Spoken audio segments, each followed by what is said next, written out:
वाले एपिसोड में हमने देखा था कि वहाँ पर आहिन को बुलाया गया था। चलिए आगे देखते हैं। आज उसे शाही रजिस्ट्री में शामिल करने के लिए मना कर दिया गया है। बोलता है कारण क्या था, निर्णय क्या लिया गया, महामहिम ने कहा है। ये बोलता है आहिन तुम्हारी बातें सबसे ज्यादा मायने रखती है। तुम कॉलेज परिवार के सबसे बड़े बेटे हो, इकलौते उत्तराधिकारी हो, और ये बात मुझे तुमसे पहले ही पूछनी चाहिए थी। तुम इसके बारे में क्या सोचते हो? तुम अपनी बहन के रूप में उसे स्वीकार करोगे? आहिन बोलता है अगर मुझे प्रॉब्लम भी होगी तो आप क्या कर सकते हैं? ऐसा तो नहीं है कि एक बार बच्चा पैदा हो जाने के बाद वापस किया जा सकता है। ऐसी बहन जो प्रॉब्लम खड़ा कर नहीं सकती है। आपको चिंता करने की कोई जरूरत नहीं है। सच कहूँ तो मुझे थोड़ा उससे लगाव हो गया है। अब इस मोड़ पर अगर हम उसे कहीं और भेज देते हैं तो बेकाबू घोड़े की तरह हो जाएगी। हम आ गए हैं, जागो, वो बोलती है। अपने जज्बातों को लेकर ईमानदार नहीं होना है ना? मार्केस बोलता है मैं समझ गया, यही तुम्हारा फैसला है ना?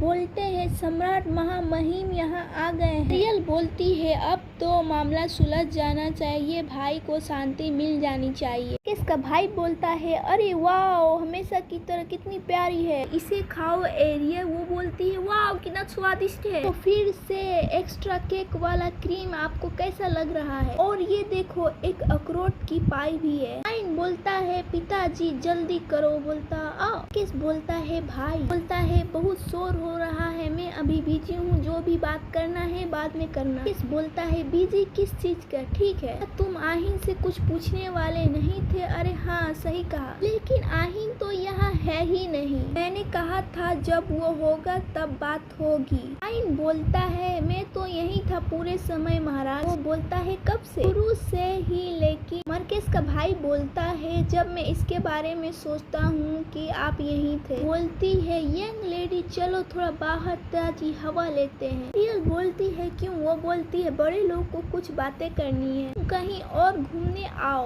नहीं, इस नन्ही सी लड़की ने फिर से अपने खूबसूरत ड्रेस पर खाना गिरा दिया। कुछ साफ करने के लिए ले आता हूँ, प्लीज आप यहीं रहिए। उसने सारी मिठाइयाँ खा ली। एरियल बोलती है मनुष्य की दुनिया में कितनी स्वादिष्ट मिठाइयाँ हैं, इसमें इसे ले जाता। अरे वो कौन है? कुछ तो गड़बड़ लग रहा है। गड़बड़? जरा खुद को भी तो देखो, इसमें तो कुछ जाना पहचाना लग रहा है, पर ये क्या हो सकता है? ऐसे प्राणियों के लिए एक शब्द होता है। अरे क्या तुम मेरा इंतजार कर रहे थे? मैन बोलता है अरे मैं समझ गया, तुम मुझे याद कर रहे थे पप्पी। रियल बोलती है मुझे याद आया, तुम वो पप्पी हो। वो बोलता है तुम ऐसे बेकार बातें कैसे कह सकते हो? रियल बोलती है चुप हो जाओ, तुम क्यों रो रहे हो? वो बोलता है किसी को कुत्ता बुलाना ये अच्छी बात नहीं है। अरे चुप हो जाओ, अगर तुम्हें कोई शिकायत है तो तुम बोलो, तुम्हारे पास मुंह है ना? बोलता है यह सब तुम्हारी ही गलती है। रियल देखती है शौक हो जाती है। ये बोलती है ये कौन है? दो को पपी, और ये कैसे हो सकता है? ये लड़के तो हूबहू एक जैसे दिखते हैं ना फिरौन, क्या हमें उसकी देखभाल करनी चाहिए? क्या उन्हें अचरज को विरोध करने के कारण नियुक्त नहीं किया गया था? मुझे क्या करना चाहिए? बाकियों ने कहा है कि फिरोज एक राक्षस है, ऐसे में मैं उससे लड़ नहीं सकती। खुद को बोलती है शांत हो जाओ एरियल, में डर नहीं दिखना चाहिए। एक ईश्वर के रूप में मेरे लिए गर्व की बात है। तुम्हारे अंदर हिम्मत है तो तुम लोग आगे आओ। देखो भाई वो अजीब सी लग रही है, लेकिन ये तो शाही बगीचा है। पहले हमें ये पता करना चाहिए कि वो कौन है वहाँ और क्यों है। एरियल बोलता है तुम यहाँ क्या कर रही हो? भाई बोलते हैं फिर वो आ गया। एरियल बोलती है भाई बोलता है तुम्हारा मतलब क्या है? और तुम क्यों डर रही हो? को एरियल वो दोगो राक्षस नहीं है, वो राजकुमार है। एरियल बोलती है क्या राजकुमार? हाँ वो राजकुमार के पुत्र हैं। वो महामहिम वो इंसान जो थोड़ी देर पहले मिले थे वो बहुत अच्छे हैं, लेकिन उन दोनों के चेहरे तो एक जैसे हैं। बिल्कुल राजकुमार कॉलेन और राजकुमार एरियन जुआन। राजकुमार आपको आहिन की राय सुननी चाहिए। क्या आप एरियल को रजिस्ट्री में शामिल करने के लिए तैयार है? तो फिर क्यों बर्डो? भाई बोलता है मैं अभी भी मानता हूँ कि आपको एरियल को अपने पास नहीं रखना चाहिए। आपके लिए समान जीवन जीना ही कीमती है। एक नाजायज संतान किसी भी हालत में स्वीकार नहीं किया जा सकता। किस बोलता है यह सच नहीं है इसलिए मुझे फर्क नहीं पड़ता। उसका भाई बोलता है यह बात नहीं, लेकिन यह नहीं किया जा सकता। बाकी लोग असली बात नहीं जानते। तुम्हारे सामने कुछ ना बोले लेकिन पीठ पीछे तुम्हारी बुराई करते हैं, और हम इसके बारे में बाद में बात करते हैं जब महामहिम युद्ध से लौटेंगे। तो मार्कस बोलता है महामहिम इसमें क्यों शामिल होना चाहिए? वो बोलता है क्योंकि क्लेंट बोलता है तो इसका मतलब कि तुम नाजायज औलाद हो, है ना? बोलती है नाजायज औलाद में ड्यूकस है और इसे ठीक से बोला जाता है इसलिए तुम ठीक से बोलो बच्चे। क्लेंट बोलता है अपने आप को ड्यूकस कहना तो शर्मनाक है। दूसरा वाला भाई बोलता है यह सही कहा, ये तो गलत नहीं। असल जल्दी ही क्लेंट परिवार में ये शामिल होने वाली है, इससे भी क्या फर्क पड़ता है, तब भी वो एक नाजायज औलाद है। पर फिर भी वो घमंडी क्यों बन रही है? भले ही वे किस्मत से किसी ड्यूकस के घर में गोद लेने वाले हैं, मगर उसकी पहचान तो नहीं बदलेगी ना। एरियल उसका मुंह खींचने लगती है। वो बोलता है ओ भाई ये देखो क्या कर रही है, मुझे रेनिंग एकदम साफ करनी होगी। एक राजकुमार का अपमान करना ये शर्मनाक है, उसका सिर कलम कर दिया जाएगा और उसे शिकायत का कोई मौका नहीं दिया जाएगा। लेकिन मैं आज इसे अनदेखा नहीं करूँ, पिताजी को सब बताऊंगा और सजा दिलाऊंगा।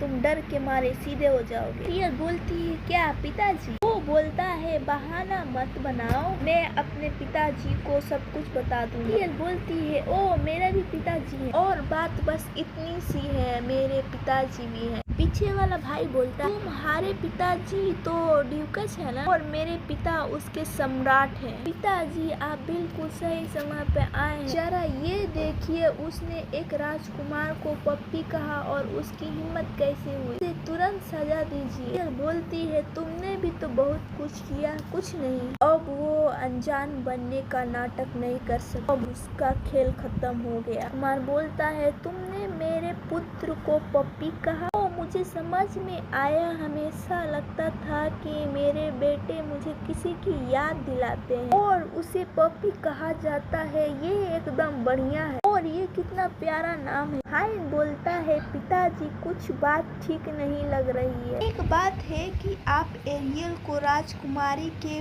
प्रति तमीजी को हंसी में टाल दे, लेकिन गोद लेने से अब भी इनकार करना ये तो हद है। आखिर का महामहिम क्या सोच रहे हैं? पिताजी क्यों ना हम पहले मंदिर की मंजूरी ले, अगर मंदिर ने अनुमति दे दी तो महामहिम के पास भी उन्हें रोकने का कोई इरादा नहीं होगा। उसके पिताजी बोलते हैं बिल्कुल यह सही है, गाड़ी घुमाओ, हमें मंदिर जाना है। मेरे प्यारे भाई मुझे शुरुआत से ही अंदाजा था कि तुम मंदिर की ओर ही जाओगे, प्लीज ऐसे मूर्खता काम ना करे जिससे हमको अपमानित होना पड़े। ब्लैक बाल वाला आदमी बोलता है आपको मंदिर में जाने की अनुमति नहीं है और मुझे माफ करे, मैं जाने नहीं दे सकता। किस बोलता है मुझे पहले ही पता था कि मेरा भाई का व्यवहार अच्छा नहीं है, लेकिन यह सिर्फ मेरे प्रतिष्ठा की रक्षा के बारे में नहीं है। हाँ बिल्कुल साफ बेचैनी। मार्कस बोलता है सम्राट से कहो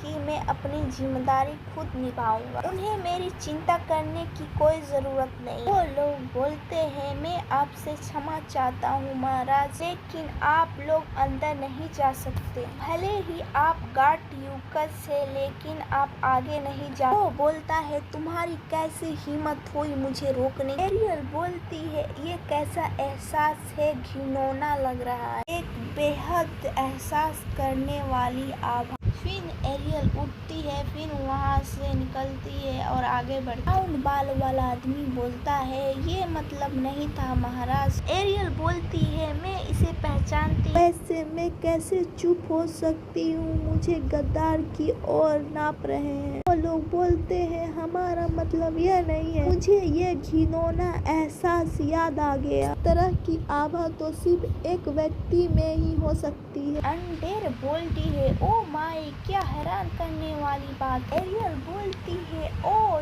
तुम थे अंडेरा, क्या संयोग है, काफी समय हो गया नटखट बच्ची, सौंदर्य प्रेम और परिवार की देवी। सोच रहा था कि तुम इतने दिनों से दिख नहीं रही हो, इसका मतलब कि तुम धरती में हो। अक्सर की तरह बोर हो गई और खेलने के लिए आ गई। वो बोलती है, ऐसा बात नहीं है, मैं बिना जाने ही गिर गई बेवकूफ। फिन उसे एक गुस्सा मारती है और बोलती है, तुम किसे बेवकूफ कर रही हो नटखट बच्ची। एरियल बोलती है, आउच, तुमने मुझे क्यों मारा? क्योंकि तुम्हारे जैसे बच्चे को इतना अकड़ कर बोलना नहीं चाहिए। ओ, आप ऐसे ही स्वर्ग से गिर गई हैं, है ना? हाँ, तुमने सही कहा, मैं उठा और गिर गया। ओ बिल्कुल, तुम अनजान नहीं हो, पर क्यों? मैंने भी तो यही कहा है ना। खैर, यह बिल्कुल सही है, मौका है मुझे अपने स्वर्ग लौटना है। अंडेला बोलती है, माफ करे, मैंने आपकी बातें नहीं सुनी। एरियल बोलती है, बहाना मत बनाओ कि तुमने सुना नहीं, मुझे तुरंत स्वर्ग लेके चलो। हमारे पास कोई काम नहीं है, बोलते हूँ, मैं तुम्हारे जैसे घमंडी बच्चे